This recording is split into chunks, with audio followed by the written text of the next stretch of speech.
Before I started streaming, I always thought that in order to be a successful creator, you gotta be not only attractive, but also a charming conversational. Almost every advice I see about streaming, it's always something between the lines of, don't stop talking, dead air is bad, silence is awkward, or you gotta excel at gaming to stand out and attract an audience. Only until a couple months ago did I realize that there's a whole niche that is absolutely opposite of what I just described. And people love it. On one hand, we have girl boss VTubers who are extremely bubbly, always looking polished, saying the right things that make people laugh. And yet, on the other hand, we have girl failure or boy failure VTubers that can immediately grab our attention because they're simply relatable. Have you ever watched a VTuber and thought, wow, she's just like me. She forgets things, she's bad at games, she oversleeps, she procrastinates, she can't fix her sleep schedule. She's just a normal, flawed human being, just like us. And somehow she's become one of the biggest streamers on the internet. Part 1, the rise of the girl failure. For years, the internet told us to become our best selves even when we don't feel like it. Fake it until you make it became a live motto.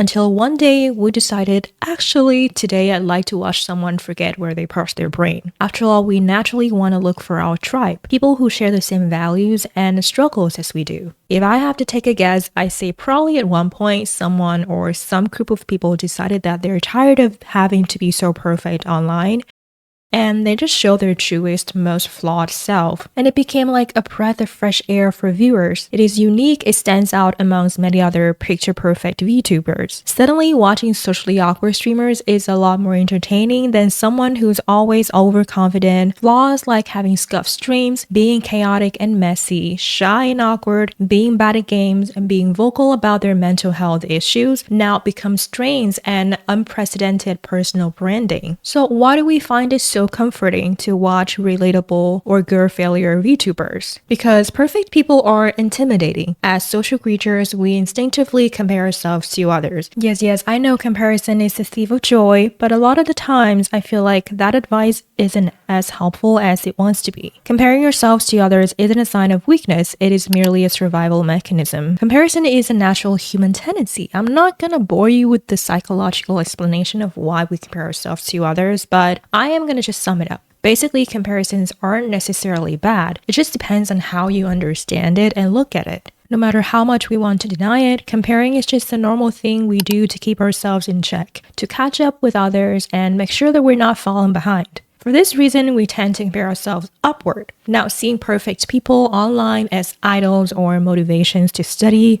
to work harder, to improve ourselves can sometimes be good. However, I'm sure each of us have dealt with this insecurity before. Comparison can be good, but it can also be intimidating and stressful. It can be very unfair because we subconsciously compare our normal self to a curated, highlighted version of strangers' online persona. And yet we can't stop doing it. As I've said, it's our natural instinct. So the most logical way to stop this is to stop watching those perfect people and start looking for relatable creators instead. Instead of feeling like we're not doing enough or we're so weak for needing to take so much rest, girl failure or simply relatable creators make us feel safe because shared struggles create connection. If she struggles too, then maybe I'm just normal. Girl failures aren't afraid to admit and openly talk about their daily struggles with anxiety, social awkwardness, procrastination, loneliness, etc. Let's face it, we all deal with these issues. Most of us prefer to find connections online because it's emotionally safer and easier. Even with IRL friends, I feel like we also constantly look for someone who shares the same struggles as we do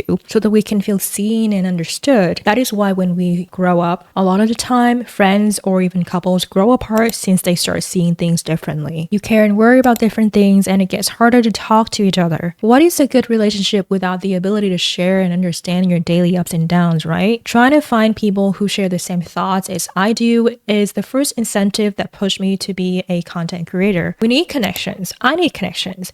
I need to feel like I belong in a community. And when it comes to being online, in my opinion, it absolutely attracts a lot more socially awkward people. And that is why girl failures become so appealing to many viewers. You struggle together, you heal together, you give each other a little encouragement encouragement here and there, a lot of validation along the way to remind each other that struggling is normal and you're here for each other.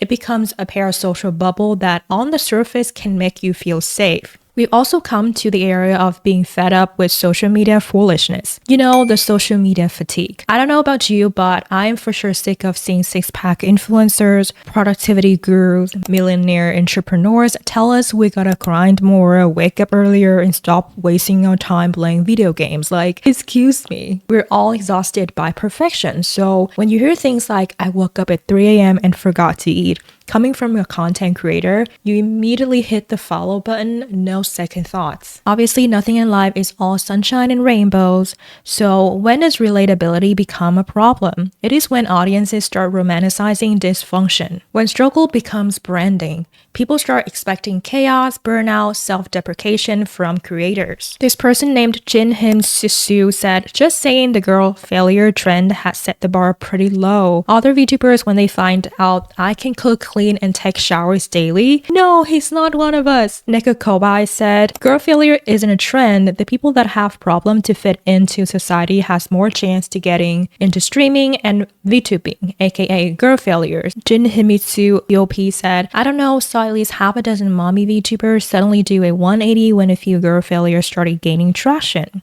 Cornuplet said, almost anything you've seen or heard a 3 view plus VTuber do is at least partly a bit. The girl failure bit is designed to paint them as helpless, therefore send money to fix, or designed to relate to the hikikomori types who watch VTubers. Therefore send money to attract the attention of a girl just like me, for real for real. Now, before making this video, I was being a bit judgy with the whole girl failure trope. I will try to be as respectful as I can because I think some of them definitely have real struggles, and being vocal about their struggles online is some sort of empowerment. However, there are also many other creators that can just fake their persona to gain empathy, donations, to attract more white knights who want to fix them or help them. Not to mention, the parasociality can be pretty insane when it comes to these communities. If perfect idol VTubers seem a lot harder to reach, girl failures are just lovable losers that anyone can easily be friends with. She's a lot more likely to need your help reminding her to eat, to drink, to sleep, to exercise, all the basic stuff that she struggles with on a daily basis. And since she's not a girl boss, she's more accepting of people around her, accepting you as who you are and seeing nothing wrong with your struggles. As I've said, for some creators, these feelings are genuine and they do want to look for genuine connections. For others, it is merely a persona to gain attention and popularity. If you're someone who loves to watch girl failure YouTubers, I'd say you should still prioritize making real life friendships and maintaining real relationships instead of relying on online creators for affection and validation, especially when a lot of the affection relies heavily on your paid subscription or how much you donate. There's another point I want to mention is that sometimes viewers like creators because of their flaws, and therefore they stop wanting growth. When creators improve and become confident, healthier, and more successful, some viewers get upset and leave. Can you imagine being punished for character development? But this is very real though. There are many viewers that only choose to watch smaller, less successful creators, and they will leave the moments that creators gain more traction on their platforms. I personally experienced this too when I started gaining more than 5 to 7 chatters on my streams. Certain regulars left and I thought I was doing something wrong, but turns out it is a quite common phenomenon. This person Spins Bro asked, has anyone experienced viewers leaving just because you became a bit more popular? It is an interesting phenomenon, working hard to grow your channel, finally seeing some success, and then noticing that some of your OGs, the ones who were there from the start, aren't showing up anymore. Maybe they prefer smaller, more intimate vibes of your early streams, or perhaps they feel like the dynamic has changed now that you have more viewers, more chat messages. Have you ever noticed loyal viewers leaving just as your channel starts to gain traction? How did you handle it? Smuggalo said, yeah, I lost the first 3 regulars really. Some people have this thing where they want all the streamers' attention, but when you get more traction, then they move along. The OP said, that stings, man, but I guess some people just prefer the smaller, intimate vibe. There are also certain huge streamers out there that I always wonder why they never spend a fraction of what they earn to improve their well-being. Like, I don't know, get a haircut, go to the gym, eat better, or even just pay for a cook. Get a cleaner, get some decent meal plans. They get millions and millions of views, and yet they still choose to show up on stream every single day with greasy hair, questionable food, and beverage. When I think about it more, I feel like a big part of their popularity lies in their relatability. So perhaps having any character development will cost them a certain amount of viewers. They will stop watching because these creators aren't making them feel safe anymore. Instead of seeing your everyday favorite clumsy, awkward, and perhaps stinky creator, if you start noticing that now they're getting richer and having a bigger apartment, looking more polished than usual, living a better life, it just stops being appealing and viewers can even feel betrayed by this change. So creators choose to not change if it may hurt their growth. Parasociality is a two-way street. It all comes with a cost. As a small streamer and a VTuber myself, the pressure to stand out, to find your lore, or to establish your personal brand is overwhelming. At one point, I genuinely considered getting into the girl failure trope because it seemed like it was becoming the new it girl. On the internet, you gotta be on the extreme side to stand out most of the time, so either extreme girl boss, dummy mommy, or extreme girl failure. It feels tough trying to figure out what your brand should be, and yet it feels even tougher when you start getting some traction, but you're afraid you're not reading every chat message and making certain viewers feel left out. A lot of relatable streamers struggle with sleeping, eating, and mental health, and it's easier to share these things on your streams than just being my normal self, going to bed by 10:30, eating 3 meals a day with snacks in between. I don't need to be reminded to sleep or eat. Some reminders to hydrate do help, but that's about it, honestly. Some donations would definitely help me maintain streams, but I'm also not the type to fake my struggles to gain sympathy. I'm not saying everyone else is, but some definitely are. At the end of the day, I decided to just be my normal self, even if it's not gonna help me grow any faster. So enough of me yapping. In conclusion, if you're a viewer who loves watching girl failures or boy failures, it is okay to relate to them, but it's also important to root for their growth too. Flaws are something to be acknowledged, accepted, and improved. That is the whole point of living, right? This is a little similar to body positivity movement. Accepting your current self and loving your current self doesn't mean that you're too perfect to change. It means that you love yourself enough to want to change so that you could live a better, healthier, and longer life. And don't forget to always prioritize real life relationships too. If you're a creator, just be you and improve little by little. There's no need to adopt a certain persona just because it's trending. It is, however, important to stay true to yourself, grow at your own pace without feeling pressured to put on a facade. Viewers come and go.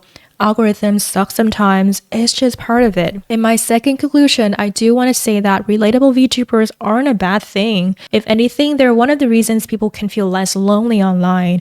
And I hope my rambles help bring back some sanity, whether you're struggling, thriving, or just here to hear me yap about absolutely the most random topic that comes to my mind. Consider giving me a like and subscribe to my channel if you like what I talk about. Take good care, and I will see you next week.